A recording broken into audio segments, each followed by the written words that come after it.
Hello! Welcome back to Telugu వెలుగు YouTube channel. ఈరోజు ఈ వీడియోలో మనము టీజీ టెట్‌కి సంబంధించిన కీస్ అయితే రిలీజ్ అయితే అయ్యాయి. ఇది పేపర్ 1కి సంబంధించినదండి. పేపర్ 1 మనకి 9థ్ రోజు జరిగిన షిఫ్ట్ 1లోది.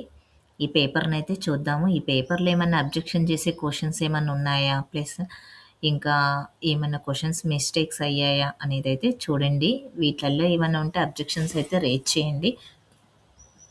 అబ్జెక్షన్స్ రేజ్ చేసే టైం అయితే అయిపోయింది. ఇంకా మీకు మార్క్స్ యాడ్ అయితాయా లేదా అనేదైతే చూద్దామండి. ఏవన్నా మిస్టేక్స్ ఉన్న క్వెషన్స్ అయితే మీరు చెక్ చేయండి. తెలుస్తది కదా! అందుకనైతే వీడియో అయితే చేస్తున్నాను. చాలామంది అయితే అడుగుతున్నారు పెట్టమని చెప్పి. ఇనిషియల్ కీ పెట్టమని అడుగుతున్నారు కాబట్టి చూడండి. మీ రెస్పాన్స్ షీటు, ఈ ఇనిషియల్ కీని రెండిటినైతే చూసుకోండి. ఏమన్నా మీకు మిస్టేక్స్ ఉన్నాయి, ఏమన్నా క్వెషన్స్ ఉన్నాయా అనేది. ఆన్సర్స్ ఏమన్నా మిస్టేక్స్ అక్కడ రెస్పాన్స్ షీట్‌లో ప్లస్ ఈ ఇనిషియల్ కీలో మిస్టేక్స్ ఉన్నాయనేదైతే చూడండి. ఇక ఇది పేపర్ 1కి సంబంధించింది. పెరుగుదల మరియు వికాసానికి సంబంధించి సరికాని స్టేట్మెంట్ అయితే అడిగారు. ఇక పెరుగుదల జన్యుపరమైన కారణాల వలన వచ్చే మార్పులను మరియు వికాసం పరిసరాల వల్ల వచ్చే మార్పులను సూచిస్తాయి అనేదైతే ఇచ్చారు. ప్రతిమ తన కొడుకు చదువుకుంటే క్రీడలంటేనే ఎక్కువగా ఆసక్తి చూపుతున్నాడని తెలుసుకోవడము. ఈ పెరుగుదల మరియు వికాస సూత్రానికి ఒక ఉదాహరణ అనేది ఇచ్చారు. వైయక్తిక భేదాల సూత్రం. ఈ క్రింది వాటిలో పరస్పర సంబంధం లేకుండా విడిగా వికసించగల మానసిక సామర్థ్యాలను గుర్తించండి. ఇక చూడండి మనకి దీనికి ఆప్షన్ అయితే ఏమీ ఇవ్వలేదు ఏంటి ఇక్కడ. Third question. ఇక్కడ చూడండి ఆప్షన్స్ చూడండి. చెందవు అనేది ఇచ్చారు.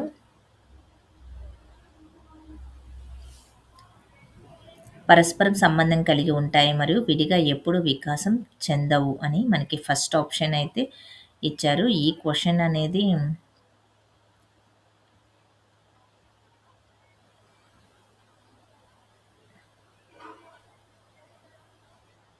కొంచెం కన్‌ఫ్యూజ్‌గా ఉంది. Choose the correct answer. సరైన సమాధానాన్ని ఎంచుకోండి.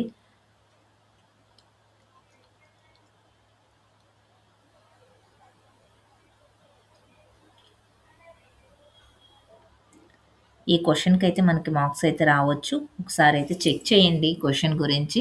మీకేమన్నా తెలిస్తే ఈ క్వెషన్ మనకి థర్డ్ క్వెషన్ సైకాలజీలో. మీకేమన్నా తెలిస్తే ఈ క్వెషన్‌కి సంబంధించి కామెంట్ అయితే చేయండి కామెంట్‌లో. ఇక ఫోర్త్ క్వెషన్ చూడండి. నిదానమైన శారీరక వికాసము, స్థిరమైన ఉద్వేగము, వేగవంతమైన ప్రజ్ఞా వికాసము మరియు సమూహం పట్ల బలమైన భావోద్వేగంతో గుర్తించబడిన దశ ఏదన్నారు? బాల్యం, ఉత్తర బాల్య దశ. ఇక సరైన మానసిక సర్దుబాటు, పరిణతి, పూర్తి సంబంధత మరియు అన్ని అనుభవాలకు సుముఖత కలిగిన వ్యక్తిని సూచించుటకు రోజర్ ఉపయోగించిన పదం ఏమిటి?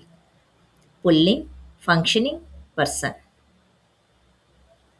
క్రింది వాటిలో ఒకటి డిఫరెన్షియేషన్ అప్టిట్యూడ్ టెస్ట్‌లోని భాగం కాదు. Arts judgement. ఇక ఒక ఉపాధ్యాయురాలు తన విద్యార్థులను 4 రోజుల పర్యాటకులకు తీసుకొని వెళ్ళడానికి యాజమాన్యం ఆమోదం తీసుకున్నానని, కాబట్టి వారందరూ సమయం మరియు డబ్బు రెండూ ఉత్తమంగాను ఉపయోగించబడేలా ఏ ప్రదేశానికి వెళ్ళడం ఉత్తమమో నిర్ణయించుకోవాలని చెప్పింది.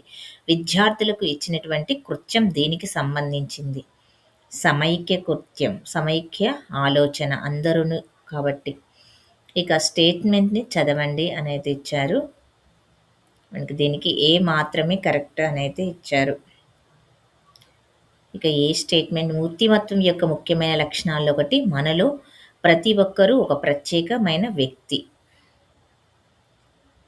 ఇక అన్వేషి స్నేహితులు ఒక విహారయాత్రకు ప్లాన్ చేసి అతన్ని కూడా రమ్మని ఆహ్వానించారు. అన్వేష్‌కు రోజు వారి రొటీన్ నుంచి బయటపడడానికి వెళ్ళాలనుకుంటున్నాడు. కానీ అదే సమయంలో అతను వేరొక పని కోసము ప్లాన్ చేసుకున్నాడు. తన పొదుపు ఖర్చు చేయాలనుకోవడం లేదు. అన్వేష్ ఎదుర్కొంటున్న సంఘర్షణ ఏమిటి? ఇక ఖర్చు చేయాలనుకోవట్లేదు కాబట్టి ఖర్చు చేస్తే మనకి ఉపగమ వస్తది. చెయ్యాలనుకోవడం లేదు కాబట్టి మనకి ఇక్కడ ఉపగమ పరిహారం వస్తుంది.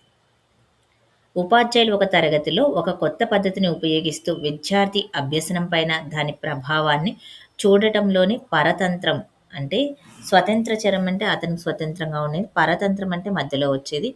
విద్యార్థి నిష్పాదన. క్రింది వానిలో అనుభవాన్ని ఉత్తమంగా వివరించే పదబంధాన్ని గుర్తించండి. సాపేక్షంగాను శాశ్వతమైనటువంటి మరియు స్థిరమైన మార్పు.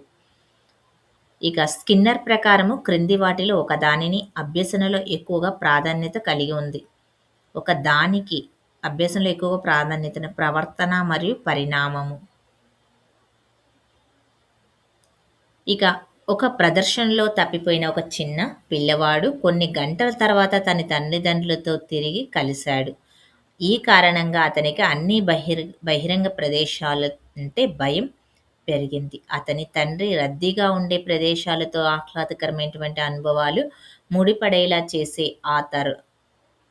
చేసి తద్వారా నెమ్మదిగా అతని ప్రవర్తన నుండి బయటపడేలా చేశాడు. దీనికి గల ఉదాహరణ ఏమిటి అంటే విరమణ. బయటపడేలా చేయడం అనేది మనకి ఇక్కడ విరమణ కిందకు వస్తుంది. ఇక use you so you reap అనే సామెత థార్న్డైక్ యొక్క ఈ అభ్యసన నియమానికి దగ్గరి సంబంధం కలిగి ఉంది. ఫలిత నియమానికి సంబంధించింది. థార్న్డైక్ అనేది చాలా ఇంపార్టెంట్ అండి. అది లేని పేపర్ అనేది లేనే లేదు. నాబ్ను తిప్పడం ద్వారా తలుపు తెరవడం నేర్చుకున్న పిల్లవాడు హ్యాండిల్ భిన్నంగా ఉన్నప్పటికీ నాబ్ను తిప్పడం ద్వారా పెట్టె మూతను తెరవడం పియాజే యొక్క ఈ భావనకు ఒక ఉదాహరణ. అంటే సాంశీకరణము, అనుగుణ్యత, అహంకేంద్రీకృతం వీటి గురించి అయితే తెలుసుకోండి మీరు. ఇతరుల ఉదాహరణ నుండి అభ్యసించడము అనేది పరిశీలనాత్మక అభ్యసన. అభ్యసనానికి దోహదపడే ముఖ్యమైన కారకంగా క్రింది వానిలో ఒకదాన్ని గెస్టాల్ట్ పరిగణించారు. బహుమతులు. మాస్లో ప్రకారం ఈ అవసరాలను తీర్చగలిగినప్పుడే ఒకరి పెరుగుదల మరియు వికాస చక్రం పూర్తవుతుంది. స్వీయ సాఫల్యత.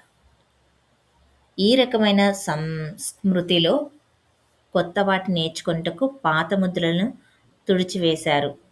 కొత్తటి నేర్చుకోవడానికి పాతది తుడిచివేయడం అనేది స్వల్పకాలిక స్మృతి. అభ్యసన బదలాయింపును జరగాలి అంటే కొత్త పరిస్థితుల్లో అభ్యసన గతంలో అభ్యసించిన దానికి సరిపోలి ఉండాలి. మొత్తం పాఠశాల సమ్మిళిత విధానంలో క్రింది వానిలో ఎవరు సమ్మిళితను అందరికీ సాధ్యమయ్యేది మరియు ప్రయోజనకరమైనది అని నమ్మాలి? ఎవరు నమ్మాలంటే బోధనా సిబ్బంది నమ్మాలి, ఉపాధ్యాయుడు, ప్రధానోపాధ్యాయుడు. ప్రాజెక్ట్ ఆధారిత అభ్యసనానికి సంబంధించి సరైన స్టేట్మెంట్ను గుర్తించండి. ఇది సామాజిక పరిసరంలోని మనస్ఫూర్తిగా ఉద్దేశపూర్వకంగాను కొనసాగే కృత్యం. క్రింది వానిలో కృత్యాధార పద్ధతిలో తీసుకోవాల్సినటువంటి ముందు జాగ్రత్త కాని దానిని గుర్తించండి అన్నారు. ఇక్కడ కృత్య సమయంలో అవసరం లేనప్పుడు ఉపాధ్యాయుని జోక్యం. ఒక తల్లి తన శిశువును ఆడుకునే చాప పైన పడుకోబెట్టి పైన నుండి వస్తువులను వేలాడదీసింది. శిశువు కాళ్ళతో తన్నడం ద్వారా వస్తువుతో ఆడుకోవడం ప్రారంభించింది. ఇక బ్రూనర్ ప్రకారం శిశువు ఈ వికాస దశకు చెందుతాడు అంటే క్రియాత్మకము. ఆటలు అనేది మనకి క్రియాత్మకం కిందకైతే వస్తాయి. ఈ పాత్రలో ఒక ఉపాధ్యాయులు ఒక బోధన ప్రభావం పైన స్వయంగా పరిశోధన చేస్తుంది. చింతనాత్మక నిపుణులు.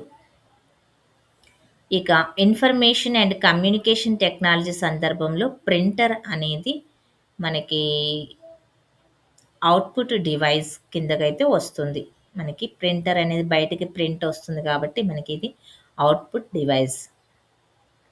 తరగతి నిర్వహణ సూత్రాలను ఉపాధ్యాయుడు తరగతి గదిలో ఎలా చూపించవచ్చును అనే దానితో జతపరచండి. వ్యక్తిగత లక్ష్య సూత్రము అని అంటే ప్రజాస్వామ్య ప్రవర్తన సూత్రము, నమ్యతా సూత్రము, స్పష్టత మరియు కంటెంట్ పైన నైపుణ్యతా సూత్రము. ఇక వ్యక్తిగత లక్షణాల సూత్రం అంటే శ్రద్ధ చూపించే ప్రవర్తన. ప్రజాస్వామ్యము అని అంటే ఇక అభ్యాసకులందరికీ సమాన అవకాశాలు అందించడం కిందకైతే వస్తుంది ప్రజాస్వామ్యము. నమ్యతా సూత్రము అనంటే స్పష్టత మరియు కంటెంట్ నిపుణత అంటే మనకి చూడండి ఫోర్త్ ప్రత్యామ్నాయ వ్యూహాల వినియోగము. నమ్యతకే ఇదొస్తుంది. ఫోర్త్ ఆప్షన్ అనేది ఇచ్చారు. ఇక్కడ డీకి సెకండ్ ఆప్షన్ క్షుణ్ణ విషయ జ్ఞానము. స్పష్టత అంటేనే క్షుణ్ణము. ఇక బాల కార్మిక చట్టము 1986 యొక్క షెడ్యూల్‌లోని పార్ట్ బి ప్రక్రియ జాబితాలో ఏ జాబితాలో చేయబడలేదు? డాబాలలో ఉపాధి. ఖర్చు తీసుకున్న సమయము మరియు అనువర్తన సౌలభ్యానికి సంబంధించిన మూల్యాంకనం లక్షణం అనేది ఆచరణీయత. పిల్లల ఉచిత మరియు నిర్బంధ విద్యా హక్కు చట్టం 2009 పాఠశాలకు నిబంధనలు మరియు ప్రమాణాల షెడ్యూల్ ప్రకారము 6-8 తరగతులు ఉన్న పాఠశాలలో పిల్లల నమోదు ఇంతకంటే ఎక్కువ ఉన్న చోట పూర్తి సమయం ప్రధానోపాధ్యాయుడు మరియు కళా విద్య, ఆరోగ్యము మరియు శారీరక విద్య మరియు పని విద్య కోసము పార్ట్ టైమ్ బోధనకు నియమించాలి. ఇక్కడ 100. ఇక తెలుగు బిట్స్ అయితే చూద్దాం. తెలుగులో మనకి కంటెంట్ నుంచి 24 అయితే వస్తాయి. మెథడాలజీ నుంచి 6 బిట్స్ అయితే వస్తాయి. ఇక పద్యం ప్రతి దాంట్లో అయితే ఒక పద్యం ఇస్తారు, ఒక గద్యం ఇస్తారు. నీరే ప్రాణాధారము, నోరే రసభరితమైన నుడుపులకెల్లన్, నారియే నరులకు రత్నము, చీరయే శృంగారమండ్రు సిద్ధము సుమతి. మనకి 8th రోజు జరిగిన షిఫ్ట్‌లో కూడా మనకి సుమతి పద్యాన్ని అయితే ఇచ్చారు. జీవులకు ప్రాణాధారమైనది ఏమిటి అంటే నీరు. ఇక పద్యంలో మాటకు సమానార్థకమైన పదం నుడుపు. పురుషులకు రత్న సమానమైనటువంటిది ఏమిటి అంటే శ్రీ.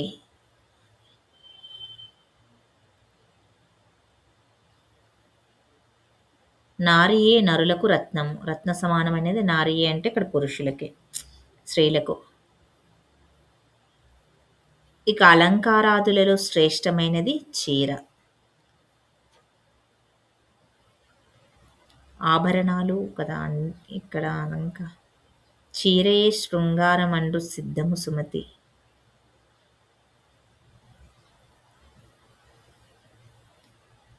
ఇక గద్యము నన్నయ్య తన ఆంధ్ర శబ్ద చింతామణిలో కావ్యాన్ని నిర్వచిస్తూ సావాక్య రసవృత్తి అని తెలిపాడు. రసమునందు వర్తించే వాక్యమే కావ్యమని భావము. ఇదే భావాన్ని విశ్వనాథుడు కావ్యం రసాత్మకం కావ్యం అన్నాడు. ఇక రసాత్మకమైన వాక్యమే కావ్యం అనే నిర్వచనంలో ఆవిష్కరించినవాడు జగన్నాథ పండితుడు. ఏంటంటే రమణీయార్థ ప్రతిపాదక శబ్దం కావ్యమని, రమణీయమైనటువంటి అర్థాన్ని ప్రతిపాదించే శబ్దం కావ్యమని సూత్రీకరించాడు. ఇక రమణీయం అనగా మాటిమాటికి మననం చేయడం వలన లోకోత్తరమైనటువంటి ఆహ్లాదాన్ని కలిగించేదని వివరణనిచ్చాడు. ముమ్మటి అభిప్రాయం ప్రకారము నియతి కృత నియమరహితాం ఆహ్లాదైకమయీ మనశ్య పరతంత్ర నవరస రచితాం నిర్మితిమాదదతి భారతీక వేద్యమయతి. నియతి కృత నియమాలు లేనిది, ఆనందము మాత్రమే కలిగినది, ఇతరాలైనటువంటి ఆశ్రయాల అవసరం లేనిది, నవరసాల చేత మనోహరమైనది కావ్యము అనేది చెప్పారు. ఇక్కడ సావక్యరసవృత్తి అనేది మనకి రసమునందు వర్తించే వాక్యమే కావ్యము అని అర్థము. ఇక్కడ చూడండి, రసము నందు వర్తించే వాక్యమే కావ్యము అనేది నన్నయ్య చెప్పాడు. కావ్యం రసాత్మకం అని చెప్పింది విశ్వనాథుడు. ఇది కరెక్టే. మాట మాటికి మననం చేయడం వలన ఆహ్లాదం కలిగించేది అర్థాన్నిచ్చే కావ్యాన్ని నిర్వచించి రమణీయార్థ ప్రతిపాదక శబ్ద కావ్యము అనింది. మనకి జగన్నాథ పండితుడు. ఇక్కడ మమ్మట్టి అభిప్రాయం ప్రకారం కావ్యము అంటే అవస్ నియమాలు లేని ఆనందం మాత్రమే కలిగి ఉండి, ఇతర ఆశయాలు, అవసరాలు లేని రసభరిత మనోహరమైనటువంటి రచన. ఒకే రకమైన అచ్చులకు గల పేర్లు ఏంటి అంటే, ఒకే రకమైన అచ్చులకి సవర్ణాలు అని అంటారు. మనం సవర్ణ దీర్ఘ సంధిలో ఆకు ఆ పరమైతే ఆ ఏర్పడుతుంది. ఈకి ఈ పరమైతే ఈ వస్తుంది కదా! అలాగా దీన్ని సవర్ణము అని అంటారు. ఇక త్రికాలు అంటే ఆ, ఈ, ఈలని త్రికములు అని అంటారు. గుణములని అకారానికి ఏవో ఆర్లు పరమైతే, అకారానికి ఈ ఊరులు పరమైతే క్రమంగా ఏవో ఆర్లు అయితే వస్తాయి. ఇవి గుణాలు అని అంటారు. అకారానికి ఈ ఊరులు పరమవ్వాలి. చేతులు కడుక్కో అనే దానికి విద్యార్థకము అవుతుంది. ఆజ్ఞని చెప్పడానికి ముఖ ప్లస్ అరవిందము కలిపి రాస్తే ముఖారవిందము. ఇక్కడ మనకి ఆకు ఇక్కడ చూడండి, ఇది కూడా సవర్ణ దీర్ఘ సంధికి కిందకైతే వస్తుంది. ఇక్కడ మనకి ఆ ప్లస్ ఆ పరమైంది కాబట్టి ఇక్కడ ఆ ఖా అయింది. పూర్వపదము ఉత్తర పరపదము ఉత్తర పదంలో చేరి మనకి దీర్ఘం ఏర్పడుతుంది. అందున్ అనేది సప్తమి తత్పురుష సమాసము. క్రింది వాటిలో క్రియారహిత వాక్యం అంటే క్రియ లేని వాక్యాలని క్రియారహిత వాక్యాలు అంటారు. కుంటాల జలపాతము అందమైనది. ఇక కేతనం పదానికి అర్థం ఏమిటి? కేతనము అంటే జెండా. పడతి, ఇంతి పర్యాయ పదాలు గల పదం ఏంటంటే స్త్రీ లేదా మగువ. కన్నుకుట్టు అనే పదం జాతీయము. జాగ్రత్త అర్థంలో వాడే తెలంగాణ పదము పైలము. కులము పదానికి నానార్థం ఏమిటంటే వంశము, శరీరము. ఇక ఆంధ్రావళి కావ్యరచన ఎవరు రచించారు? రాయపోలు సుబ్బారావు. నల్లనివాడు నయనంబు గలవాడు పద్యాన్ని రాసింది ఎవరు అని అంటే పోతన రాస్తాడండి. ఇది భాగవతంలో ఉంటుంది. ఇక ఉస్మానియా విశ్వవిద్యాలయం తెలుగులో మొట్టమొదటి ఎంఏ పట్టా అందుకున్న వారు ఎవరంటే పల్లా దుర్గయ్య. ఇక నీతి క్షేత్ర యుక్తావళి గ్రంథ రచనను రచించింది బద్దెన. తెలంగాణ రాష్ట్ర పుష్పం తంగెడు పువ్వు. క్రింది వాంట్లో సుద్దాల హనుమంతు రాసిన గీతం ఏమిటంటే పల్లెటూరి పిల్లగాడ. ఇక్కడ చూడండి, కావర్గాన్ని మనకి ఏమంటారంటే కంచాలు అని అంటారు. ధావర్గాన్ని ఇక శ్వాసము అని అయితే అంట. ఇక్కడ మనకి రెండో దానికి చూడండి డీకి 1. ఇక టా వర్గాన్ని మూర్ధన్యాలు అంటారు. ఇక ధా వర్గాన్ని అల్పపారనటువంటి నాద దంచము అని అయితే పిలుస్తారు. సికి 4. ఇక శ్రవణ లోపాలకు గల కారణాలలో సరైన వానిని గుర్తించండి. శ్రవణేంద్రియాలకు సంబంధించి ఏ, సి మాత్రమే అన్నారు.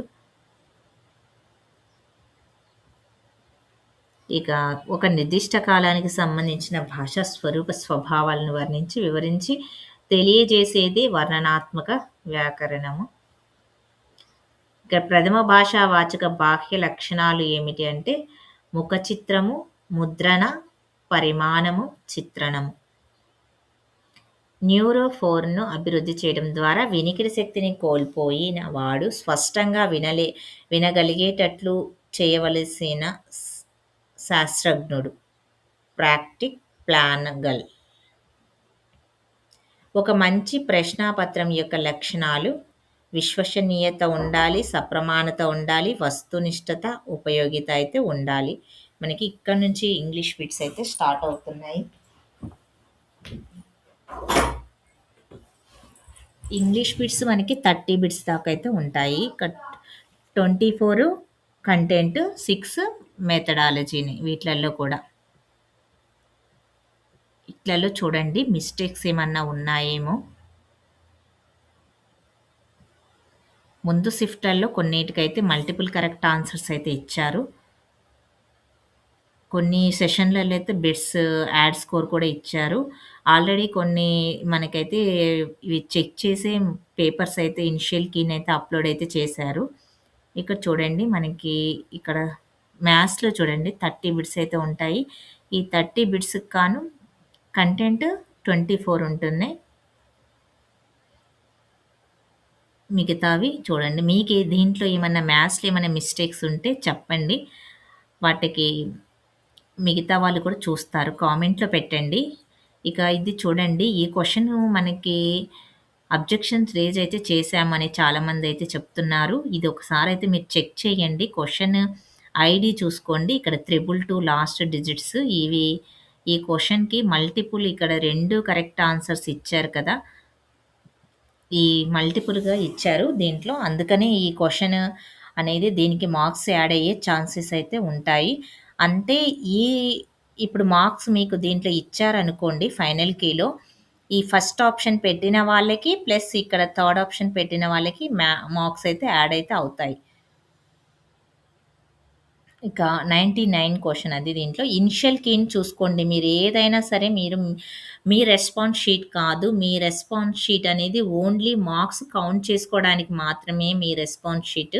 ఇనిషియల్ కీలోనే మనం ఐడీ నంబర్స్‌ని మీరు ఇనిషియల్ కీలో ఉన్న ఐడీ నంబర్స్‌నే అబ్జెక్షన్ అయితే రేజ్ చేయాలి. ఎప్పుడైనా ఇది కాదండి. ఇంకా నెక్స్ట్ అయినా మీరు తెలుసుకోవాలని చెప్తున్నాను.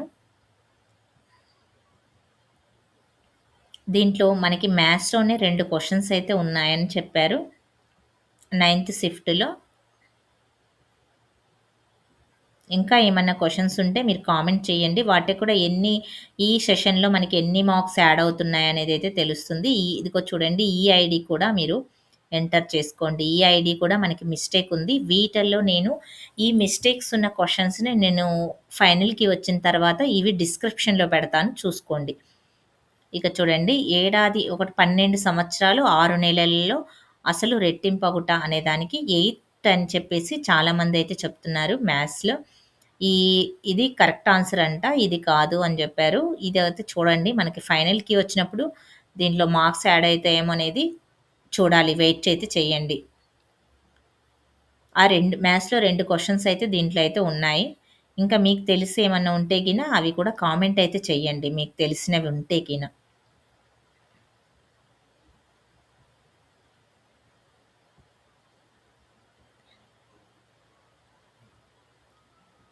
ఇక మనకి సైన్స్ బిట్లు చూడండి. క్రింది వానిలో మొలకెత్తడానికి చీకటి అవసరమయ్యే మొక్క యొక్క విత్తనం ఏమిటి? ఉల్లి విత్తనానికి చీకటి అవసరమంట. ఇక చూడండి పండుగ సందర్భంగా ఒక వంటకం బంగాళదుంప, అల్లం మరియు ఉల్లిపాయలను ఉపయోగించి తయారు చేయబడింది. తినదగిన మొక్కల భాగాల వర్గీకరణ ప్రకారం ఉపయోగించిన కూరగాయలు వరుసగా కాండము, పత్రపీఠాలు. ఫుడ్ మైల్స్ అనే పదం దేనిని సూచిస్తుంది? ఆహారం ఉత్పత్తి నుండి వినియోగానికి ప్రయాణించే దూరము. వాయుపీడనం తగ్గటానికి కారణం ఏమిటి? వాయుపీడనం తగ్గటానికి వేడి గాలి భూ ఉపరితలం నుండి పైకి పోవడము. మానవ రక్తంలోని ఎర్ర రక్త కణాలు జీవించే కాలం సుమారుగా మనకి 120 రోజులు. సినిమాల్లో వేగంగా చూపడం స్థిర చిత్రాల శ్రేణి నిరంతర చలనముగాను కనిపిస్తుంది. ఇది ప్రతిబింబం యొక్క ముద్ర రెటీనాలో సుమారుగా ఎంతసేపు ఉండటం వలన సాధ్యమవుతుంది అంటే మనకి 1:16 సెకండ్లు. అది చాలామందైతే పెట్టారు ఈ క్వెషన్‌కి ఆన్సర్. ఇక ఎత్తైన పర్వతాలు అధిరోహించే పర్వతారోహకులు తరచుగా ఊపిరి ఆడనట్లు భావించడానికి గల కారణాలు ఏమిటి? అని ఇచ్చారు. ఎత్తైన ప్రదేశాల్లో ఆక్సిజన్ తక్కువగా ఉండటం వలన హిమోగ్లోబిన్ ఆక్సిజన్‌తో బంధించి ఉండటం తగ్గుతుంది. మానవ శ్వాసక్రియలోని క్రింది దశల్లో సరైన క్రమాన్ని అమర్చండి. ఇక్కడ CEADE అనేది ఇచ్చారు. కార్డియర్ ట్రాన్స్‌ప్లాంట్ అంటే ఏమిటి అంటే బ్రెయిన్ డెడ్ అయిన వ్యక్తి నుండి అవయవాల మార్పిడి. ఈ నాడీ వ్యవస్థను రెండవ మెదడు అని కూడా పిలుస్తారు. జీర్ణ నాడీ వ్యవస్థని. పునరుత్పత్తి శక్తి వనరుల సరైన సెట్‌ని గుర్తించండి. సౌరశక్తి, బయోమాస్, భూ అంతర్గత ఉష్ణశక్తి. మానవుల్లో నీటి ద్వారా వ్యాపించే వ్యాధిని గుర్తించండి. కలరా. కలరా అనేది నీటి ద్వారా వ్యాపిస్తుంది. 20 డిగ్రీల పశ్చిమ రేఖాంశం వద్ద ఉన్నటువంటి ఎక్స్ నగరము యొక్క స్థానిక సమయము 10 గంటలు ఉదయము 10 గంటలు. అయితే 40 డిగ్రీల తూర్పు రేఖాంశం వద్ద వై యొక్క స్థానిక సమయం 2. ఇక భూగోళ శాస్త్రవేత్తలు చేసిన అధ్యయనం ప్రకారం గాలి మరియు నీటి వలన రూపొందించే భూస్వరూపాలు ఈ విధంగా పిలుస్తారు. 3వ శ్రేణి భూస్వరూపాలు అని. ఇక ఉప ఉష్ణమండల అధిక పీడన మేఖల నుండి భూమధ్య రేఖ అల్పపీడన మేఖల వైపు వీచే ప్రపంచ పవనాలను ఇలా పిలుస్తారు. ప్రపంచ పవనాలని మనము వ్యాపార పవనాలని కూడా అంటారు. ఇక ఈ అడవులు ఎక్కువగా సముద్ర తీరంలోని ఇసుక బీచ్‌లలోని, చిత్తడి నేలల్లో మరియు అలల ప్రభావానికి గురై భూములలో ఎక్కువగా పెరుగుతాయి అనేది మడ అడవులు. జాతక కథలు అనగా గౌతమ బుద్ధుని గత జన్మను వివరించే పురాతన భారతీయ కథల సంకలనం. క్రింది వానిలో ఒకరు అల్వార్‌లో ముఖ్యమైన వారు కాదు అంటే మాణిక్యవాసకర్. రాణి రుద్రమదేవి చందుపట్లలో వీరితోనూ జరిగిన యుద్ధంలో ప్రాణాలు కోల్పోయింది. రుద్రమదేవి కాయస్థు అంబదేవుని చేతిలో. భారత రాజ్యాంగంలోని ఆర్టికల్ 356లోని నిబంధనల ప్రకారము వీరి సలహాను అనుసరించి రాష్ట్రపతి రాష్ట్ర ప్రభుత్వాన్ని రద్దు చేసి గవర్నర్‌ని రాష్ట్ర పరిపాలనను చేపట్టమని ఆదేశించవచ్చును. అంటే ప్రధానమంత్రి నేతృత్వంలో ఉన్న కేంద్ర మంత్రిమండలి.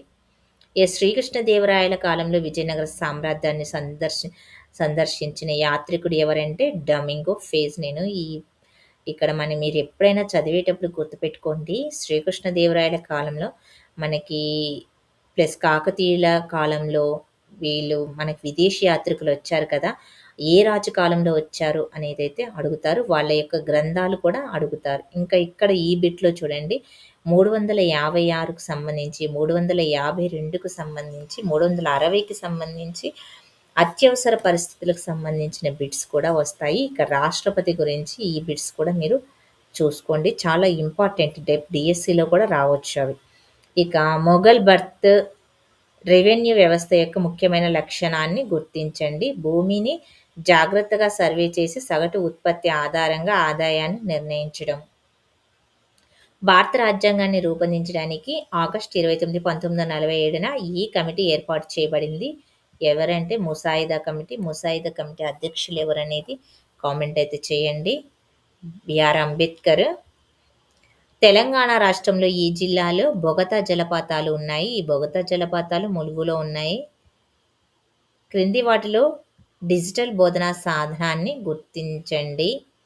Interactive panel.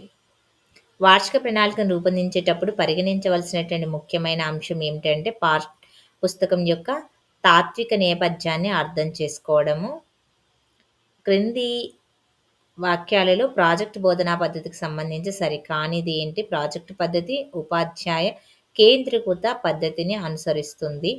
హిమాలయ పర్వతాలు, చేపలు, వంతెనలు అనేది ఇచ్చారు కదా! హిమాలయ పర్వతాలు అనేటివి మనకి సహజ భౌతిక పరిసరము. చేపలు అనేటివి జైవిక పరిసరం కిందకైతే వస్తాయా? మానవ నిర్మిత. వంతెనలు అనేది మానవ నిర్మితాలు. చేపలు జైవిక పరిసరం.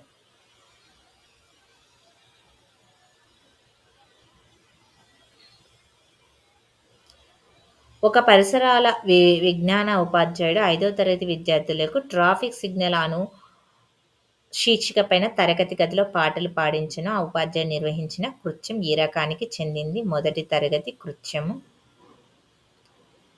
పట్టికలు, గ్రాఫ్ల రూపంలో దత్తాంశాన్ని నమోదు చేయుట అను అభ్యసన సూచిక ఈ విద్యా ప్రమాణాలకు చెందింది. సమాచార నైపుణ్యాలు ప్రాజెక్ట్ పని. ఇక ఇంతటితోటే కంప్లీట్ అయిపోయాయి 150. దీంట్లో వచ్చినటువంటి మన మార్క్స్‌కి ఈ మార్క్స్ అనేటివి మనకి డిఎస్సిలో 20% అనేది యాడ్ అయితే అవుతాయి. మీకు ఎన్ని మార్క్స్ వచ్చాయి అనేది అయితే కామెంట్ అయితే చేయండి. మీకు వీడియో నచ్చితే లైక్ చేయండి, షేర్ చేయండి. మీ ఫ్రెండ్స్‌కి హైప్ ఆప్షన్‌లో పాయింట్స్ అయితే ఇవ్వండి. మీకు ఎలాంటి వీడియోస్ కావాలో కూడా కామెంట్ అయితే చేయండి. ఇక దీంట్లో ఉన్న మిస్టేక్స్ ఉన్న క్వెషన్స్‌ని నేను ఫైనల్‌కి వచ్చిన తర్వాత ఆ క్వెషన్స్ అనేవి డిస్క్రిప్షన్‌లో అయితే పెడతాను. కామెంట్ సెక్షన్‌లో కూడా పెడతాను. మీ సెషన్ కంటే ముందు 8థ్ రోజు రాసిన వాళ్ళు ప్లస్ ఫస్ట్, సెకండ్ షిఫ్ట్, 11థ్ రోజు రాసిన వాళ్ళ షిఫ్ట్ కూడా నేను ఐకార్డ్స్‌లో ఇస్తాను. అవైతే చెక్ చేయండి. అన్ని పేపర్స్ మీ పేపర్ ఈజీగా ఉందా? ఆ పేపర్స్ ఏ విధంగా ఉన్నాయి అనేది కూడా మీరొకసారయితే చెక్ చేయండి. వాళ్ళకి ఎన్ని మార్క్స్ కలుస్తున్నాయనేది కూడా చెక్ చేసుకోవచ్చు. ఇక విషయం ఏంటంటే, మనకి నార్మలైజేషన్ అయితే లేదు.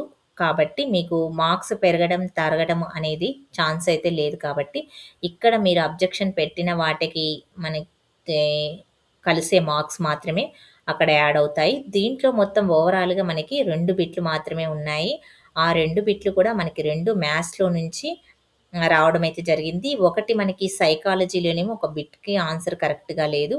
అది ఒకటి మనకి మొత్తము ఈ షిఫ్ట్‌లో 3 మార్క్స్ అయితే కలిసే ఛాన్సెస్ అయితే ఉన్నాయి కాబట్టి, ఇక ఈ నైన్త్ రోజు జరిగిన వాళ్ళకి ఒక 3 మార్క్స్ అయితే యాడ్ అయ్యే ఛాన్సెస్ అయితే ఉన్నాయి. చూద్దాం 3 అవుతాయో, లేకపోతే 2 అవుతాయో, 1 అవుతుందో ఏంటనేది మీరు ఫైనల్‌కి వరకైతే వెయిట్ చేయాల్సయితే ఉంటుంది. థ్యాంక్ యూ అండి. పేపర్ 2 కూడా అప్‌లోడ్ అయితే చేశాను. ఛానెల్‌లో ఉన్నాయి. పేపర్ 2 కూడా మీరు చెక్ చేసుకోవచ్చు. Thank you. మళ్ళీ నెక్స్ట్ వీడియోలో కలుసుకుందాం.